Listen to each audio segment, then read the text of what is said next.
Private కళాశాలలకే కాదు ప్రభుత్వ కళాశాలలకు ప్రచారం చేసే రోజులొచ్చాయి. రాజన్న సిరిసిల్ల జిల్లాలోని నడి బోర్డులో గవర్నమెంట్ కళాశాలకు సంబంధించిన అతిపెద్ద హోర్డింగ్ను ఏర్పాటు చేశారు. అక్కడి జూనియర్ కాలేజీ ప్రిన్సిపల్ ప్రభుత్వ కళాశాలలో చేరి మంచి భవిష్యత్తుకు బాటలు వేసుకోవాలని కోరుతున్నారు.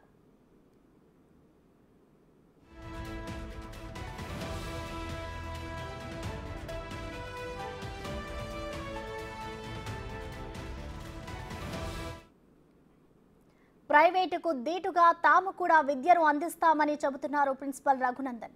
తమ కళాశాలలో చదివిన విద్యార్థులు ప్రైవేటు కళాశాలకు దీటుగా మార్కులు సాధించనున్నట్లు ఆయన చెప్పారు. తమ ఫ్యాకల్టీ సహకారంతో మంచి విద్యను అందిస్తున్నామంటున్నారు కాలేజీ ప్రిన్సిపల్. జిల్లాలో ఎక్కడ లేనటువంటి అతిపెద్ద క్రీడా స్థలం కూడా మా కళాశాలలో ఉన్నది. అదేవిధంగా ఒక full fledged AC computer lab ఉంది. అన్ని వసతులతో కూడినటువంటి కాలేజ్ ఉంది. More over the biggest thing is the Telangana government is offering a wonderful scheme for all the government junior college students. ఎందుకంటే రాష్ట్రంలో ఉన్నటువంటి ఏ విద్యార్థి అయినా కూడా ప్రభుత్వ జూనియర్ కళాశాలలో కనుక తన ఇంటర్మీడియట్ విద్యను పూర్తి చేస్తే అతనికి అది బైపీసీ విద్యార్థి కావచ్చు, ఎంపీసీ విద్యార్థి కావచ్చు, ఫార్మసీ విద్య కావచ్చు, ఇంజనీరింగ్ విద్య కావచ్చు, పూర్తి ఫీజు రియంబర్స్మెంట్తో ప్రభుత్వమే ఉచితంగా చదువు చెప్పిస్తుంది. కాబట్టి ఇంత మంచి సౌకర్యాన్ని ప్రజలు తెలియక వాళ్ళు దాన్ని ఉపయోగించుకోవట్లేదు. కాబట్టి my purpose is to create awareness among the 10th class students and their parents, especially the poor people who are coming from Sirisilla. వాళ్ళకి తెలియకుండా ప్రైవేట్లో వేల రూపాయలు వాళ్ళు నష్టపోతున్నారు. కాబట్టి వాళ్ళ అవేర్నెస్ క్రియేట్ చేయడానికి కొంచెం పెద్ద స్థాయిలో వెళ్తే కనుక ప్రజలకు సరైన అవేర్నెస్ క్రియేట్ అవుతున్న ఉద్దేశంతోనే మేము కమర్షియల్ హోర్డింగ్ వెళ్ళడం జరిగింది. నిజానికి ఇది ఇంత బాగా రీచ్ అవుతుందని మేము అనుకోలేదు. దాని కారణం ఈసారి అడ్మిషన్స్ కూడా చాలా బాగా పెరిగాయి. ఇప్పటికీ 250 దాటాం మేము. And we are expecting more than 300 this year. కేవలం ఒక ఎంపీసీలోనే ఇప్పుడు రికార్డెడ్ మాకు 95 స్టూడెంట్స్ ఇప్పుడు మాకు అడ్మిషన్ తీసుకున్నారు. And we are expecting more in science groups. So coming 3 సంవత్సరాలు కాకుండా ఇంత పెద్ద కళాశాల అయినప్పటికీ కూడా if government provides the basic amenities ఇంకా ఇస్తే కానీ మేము మరింత బాగా పనిచేసే మాకు అవకాశం ఉంటుంది. వై బికాస్ ఫ్రమ్ 2019 గత almost more than half decade our entire new building is completely utilized for the preservation of election material, that is EVMs and VVPATs. దాని కారణంగా మా కాలేజీలో కొత్త నూతన భవంతి సముదాయం మొత్తం కూడా ఈవీఎం వాటి యొక్క సంరక్షణ కోసం గత 6 సంవత్సరాల సంవత్సరాలుగా అది ఉపయోగపడుతుంది. మాకు సరైన క్లాస్ రూమ్స్ లేకపోవడం వల్ల, సరైన వాష్రూమ్స్ లేకపోవడం వల్ల, డ్రింకింగ్ వాటర్ ఫెసిలిటీ లేకపోవడం వల్ల కొన్ని ఇబ్బందులు ఎదురవుతున్నాయి. ఇవి కనుక మేము సార్ట్అవుట్ చేసుకొని మాకు మరింత ఒక బేసిక్ ఎమ్యూనిటీస్ కనుక ప్రొవైడ్ చేయగలిగితే మేము మరింత స్ట్రెంగ్త్ని తీసుకొచ్చి మంచి రిజల్ట్స్తోని ముందుకెళ్దామని మేము ఆశిస్తున్నాము. ప్రైవేటు కళాశాల అంటే చాలా మందిలో చులకన ఉంటుంది. విద్యార్థుల నుంచి తల్లిదండ్రుల వరకు ఇదే భావనలో ఉంటారు. కానీ ప్రైవేటుకు దీటుగా విద్యను అందిస్తున్నామని జూనియర్ కళాశాలలో పనిచేసే లెక్చరర్ వివరించారు. 10th వరకు ప్రభుత్వ బడిలో చదివిన వారికి మాత్రమే ఫుల్ రియంబర్స్మెంట్ లభిస్తుందంటున్నారు. గవర్నమెంట్ కాలేజ్ అనగానే చాలామంది పిల్లలకు కానీ పేరెంట్స్ కానీ చాలా ఒక రకమైన వ్యతిరేకమైన భావన ఉన్నది. అది ఒకప్పుడు ఒక దాదాపు 20 నుండి 20 సంవత్సరాల క్రితం అట్లాంటి పరిస్థితులు ఉండే కానీ ఇప్పుడు అలాంటి పరిస్థితులు లేవు. ఎందుకంటే కళాశాలలో రిజల్ట్ రాకపోయినా లేకపోతే పిల్లల అటెండెన్స్ సరిగా లేకపోయినా మామూలుగా అది లెక్చర్ల ఉద్యోగానికి కూడా ఇంపాక్ట్ అయ్యే ప్రమాదం ఉంది. కాబట్టి దాదాపు 20 సంవత్సరాల నుండి కళాశాలలో పరిస్థితులు అన్నీ చాలా మారిపోయినాయి. ప్రభుత్వ కళాశాలలో ఎన్నో పరిస్థితులన్నీ ఎన్నో సౌకర్యాలు మెరుగుపడినాయి. ముఖ్యంగా నేను చెప్పదలుచుకునేది ఏంటంటే ఎవరైతే 2 సంవత్సరాలు గవర్నమెంట్ కాలేజీలలో ఇంటర్మీడియట్ కంప్లీట్ చేస్తారో వాళ్ళకు మాత్రమే అటు ఇంజనీరింగ్ సైడ్ కావచ్చు లేకపోతే ఇటు ఫార్మసీ సైడ్ కావచ్చు మామూలుగా 4 నుండి 5 సంవత్సరాలు మొత్తం ఫీజు రియంబర్స్మెంట్ అనేది గవర్నమెంట్ భరిస్తుంది. సో ఎవరైతే ప్రైవేట్ కాలేజీలో చదువుతారో వాళ్ళకి ఏంటంటే ఫీజు రియంబర్స్మెంట్ అనేది మొత్తం ఉండదు. ఏదైనా సపోజ్ ఒక ఎగ్జాంపుల్ ఏంటంటే ఏదైనా ఒక విద్యార్థికి ఇంజనీరింగ్ కాలేజీలో సీట్ వచ్చి ఆ కాలేజీలో కనుక ₹1,00,000 ఫీజు కనుక ఉంటే ఆ పిల్లాడు కనుక ఇంటర్మీడియట్ ప్రైవేట్ కాలేజ్ చదివి ఉంటే గవర్నమెంట్ కేవలం ₹35,000 మాత్రమే గవర్నమెంట్ ఇస్తుంది. మిగిలిన ₹65,000 మామూలుగా పేరెంట్ వాళ్ళ చేతుల నుండి కట్టాల్సిన పరిస్థితి ఉంటుంది.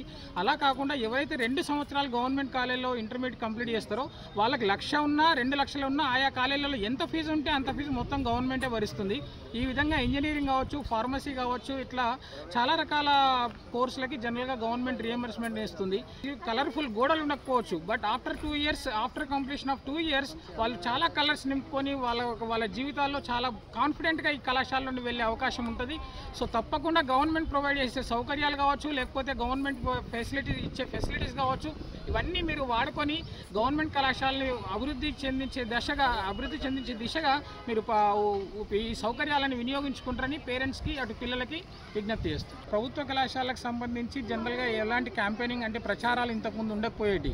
కాకపోతే జరుగుతున్న పరిణామాల దృష్ట్యా, మారిన పరిస్థితుల దృష్ట్యా మేము కూడా ఇంటింటికి డోర్ టు డోర్ తిరిగి మేము విద్యార్థుల కోసం తిరగాల్సిన పరిస్థితి వచ్చింది. ఎందుకంటే మాకున్న కాంపిటీషన్ కావచ్చు, లేకపోతే చుట్టుపక్కల ఉన్న రెసిడెన్షియల్స్ వల్ల కావచ్చు, ఓవరాల్గా ఏంటంటే మేము డోర్ టు డోర్ క్యాంపెయినింగ్ చేస్తున్నాం. ఎప్పుడైతే ఏప్రిల్లో 10th క్లాస్ రిజల్ట్స్ వస్తాయో 10th క్లాస్ రిజల్ట్స్ వచ్చినప్పటి నుంచి దాదాపు ఒక్కొక్క ఇంటికి దాదాపు 10 సార్లు మేము వెళ్ళిన పరిస్థితి ఉన్నది. ఇవాళ చాలామంది పిల్లలు మాకు పాజిటివ్ రెస్పాన్స్ ఇస్తున్నారు. సో ప్రభుత్వ కళాశాలలో ఉన్న పిల్లల యొక్క నైపుణ్యాలు ప్లస్ వసతుల గురించి ప్లస్ ఇక్కడ వచ్చే రిజల్ట్స్ గురించి మేము తెలియాలన్న బయట వాళ్ళకు కూడా తెలియాలన్న ఉద్దేశంతో ఇవాళ ఏ దేశ చరిత్రలోనే ఇంతవరకు ఏ గవర్నమెంట్ జూనియర్ కాలేజ్ చేయని పని, ఏ గవర్నమెంట్ జూనియర్ కాలేజ్ ప్రిన్సిపల్ చేయనటువంటి పని ఇవాళ మా కళాశాల ప్రిన్సిపల్ రఘునందన్ సార్ గారు మామూలుగా అక్కడ పాత బస్టాండ్ ఏరియాలో దాదాపు 20,000 రూపాయలు ఖర్చు పెట్టి తన సొంత ఖర్చులతోని మామూలుగా ఒక పెద్ద హోర్డింగ్ పెట్టించిండు. అదే జనరల్గా అట్లాంటి హోర్డింగ్లు కార్పొరేట్ కళాశాలల నుండే వస్తాయి మనకి. అలాంటి ఆ ప్లేస్లో ఎక్కువగా కార్పొరేట్ కళాశాల శ్రీ చైతన్య, లేకపోతే నారాయణ, లేకపోతే ఆల్ఫోర్స్ ఇలాంటి కళాశాల హోర్డింగ్లు మాత్రమే మనం చూస్తున్నాం.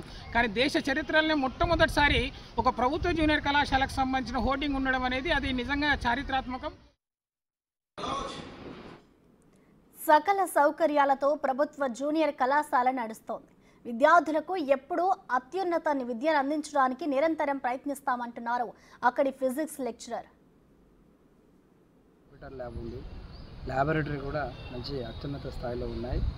అది నుంచి మా ప్రిన్సిపల్ గారు కూడా చాలా పిల్లల్ని మోటివేషన్ చేస్తుంటారు. కొద్దిగా వెనుకబడ్డ పిల్లల్ని మోటివేషన్ చేస్తాడు. మా కళాశాలలో ఫస్ట్ ఇయర్లో దాదాపు ఎంపీసీలో 40 మెంబర్స్ ఉంటే 14 మెంబర్స్కి 400 మార్క్స్ వచ్చినాయి. ఇవన్నిటికీ కారణం ఏంటంటే మా కళాశాలలో ఉన్న అధ్యాపకులంతా క్రమశిక్షణతో మంచిగా పనిచేస్తారు. కంప్యూటర్ ల్యాబ్ ఉంది, ల్యాబొరేటరీ కూడా మంచి అత్యున్నత స్థాయిలో ఉన్నాయి.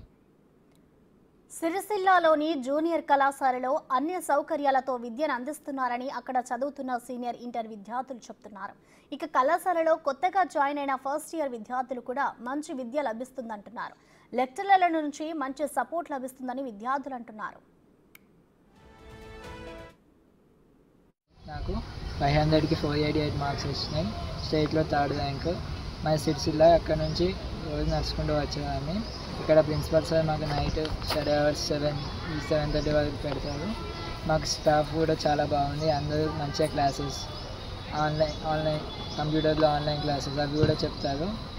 ఇక్కడ అన్ని ఫెసిలిటీస్ చాలా బాగున్నాయి. ఎంపీసీలో నా ఫస్ట్ ఇయర్లో 457 అవుట్ ఆఫ్ 470 వచ్చాయి.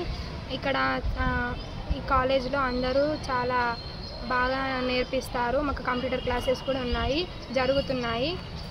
సార్స్ అందరూ లెసన్స్ చాలా బాగా చెప్తారు. మాకు ఎంపీసీ చదివే వాళ్ళందరికీ ఇంజనీరింగ్లో ఫ్రీ ఉంటుంది. కాబట్టి అందరు ఖచ్చితంగా ఎంపీసీ తీసుకునే వాళ్ళు మా గవర్నమెంట్ కాలేజీలోకి వస్తే వాళ్ళకి అందరికీ ఫ్రీ ఉంటుంది. గవర్నమెంట్ జూనియర్ కళాశాల సిరిసిల్లాలో ఎంపీసీ గ్రూప్లో జాయిన్ అయ్యాను. ఎంపీసీ ఫస్ట్ ఇయర్లో నాకు 453 మార్క్స్ వచ్చాయి. మాది లింగనపేట గ్రామం. ఇక్కడ ప్రిన్సిపల్ సార్ గారు మా అందరినీ చాలా బాగా ప్రోత్సహించి చాలా బాగా చదివేలా ప్రోత్సహిస్తారు. ఇక్కడ అన్ని ఫెసిలిటీస్ ఉన్నాయి. Daily sports and co-curricular activities అన్నీ జరుగుతాయి. సిరిసిల్ల ప్రభుత్వ కాలేజీలోని సిఈసి ఫస్ట్ ఇయర్ గ్రూప్లో 2023-24 అకాడమిక్ ఇయర్లో జాయిన్ అయ్యాను. నేను సిఈసి ఫస్ట్ ఇయర్ అయిపోయింది. అందులో 472 మార్క్స్ తెచ్చుకున్నాను. నేను అగ్రహారం దగ్గర నుండి చంద్రగిరి విలేజ్ నుండి వస్తాను రోజు ఇక్కడికి. నేను ఫస్ట్ ప్రభుత్వ కాలేజీకి రావాలంటే ఇక్కడ ఎలా ఉంటుందో, వాతావరణం ఎలా ఉంటుందో, సార్స్ ఎలా ఉంటారో అనుకున్నాను. కానీ ఇక్కడ వాతావరణం, లెక్చరర్స్, ప్రిన్సిపల్ సార్ అందరూ చాలా బాగా మాకు లెసన్స్ చెప్పి ప్రైవేట్ స్కూళ్ళతో ధీటుగా పోటీ పడే మార్కులు తెచ్చుకోవాలని మాకు చెప్పి చాలా బాగా లెసన్స్ చెప్పి మోటివేషన్ చేశారు మమ్మల్ని. అందుకని మేము ప్రైవేట్ స్కూళ్ళతో ధీటుగా చదివి వాళ్ళతో సమానంగా మార్క్స్ తెచ్చుకుంటున్నాం. కాబట్టి గవర్నమెంట్ కూడా మాకు కొంచెం సపోర్ట్ చేయాలని ప్రిన్సిపల్ సార్ గారిని వాళ్ళందరికీ కొన్ని నిధులు ఇచ్చి మా కాలేజీని మంచి చేయాలని కోరుకుంటున్నాం. సిరిసిల్ల జిల్లాలో ప్రైవేటుకు దీటుగా బోధన సాగుతోంది. అక్కడ విద్యార్థులకు కొన్ని ఇబ్బందులు కూడా ఉన్నాయి. వాటిని కూడా పరిష్కరిస్తే మరింత మంచి విద్యను అందిస్తామంటున్నారు కాలేజీ ప్రిన్సిపల్. కళాశాల ఆదర్శంగా తీర్చిదిద్దుతున్న ప్రిన్సిపల్ను ప్రశంసలు అందుతున్నాయి. ప్రిన్సిపల్ స్పెషల్ క్యాంపెయినింగ్తో ప్రభుత్వ కళాశాలలకు మంచి ఆదరణ లభిస్తోంది.